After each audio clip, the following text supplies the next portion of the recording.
Gun policy advocates believe events like this should spur a call to action at the state capitol. But as Bodie Brooks shows us, it's not a popular idea in Frankfort. He heard from both sides about the debate that has continued for years. You can't harden yourself out of a situation like that.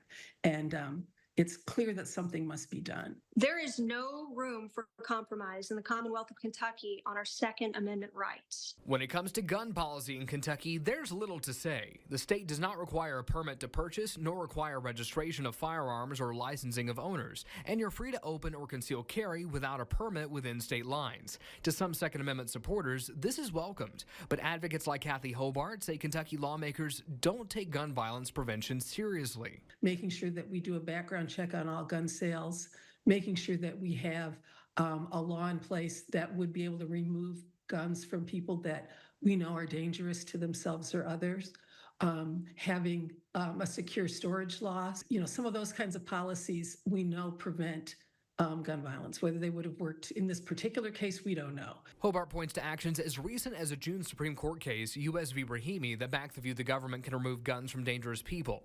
A similar red flag proposal never received a vote this year in Frankfort. Dry Ridge Representative Savannah Maddox was one opponent. It is a function of not allowing for due process. So I'm going to continue to oppose that. And I do have concerns about reactionary politicization on behalf of my colleagues to an incident of this nature. Maddox argues that creating more restrictions is not an answer for law-abiding citizens who are defending themselves from lawlessness. We know that things like waiting periods, in addition to creating an additional barrier for law-abiding citizens to exercise their Second Amendment rights, there is no evidence that they reduce crime or suicides or anything of that nature. So the evidence is not there, but even if it were, we have to uphold the Constitution. If lawmakers were to consider any future gun policy, it would have to wait until session returns in 2025. Bodie Brooks, Fox 56 News.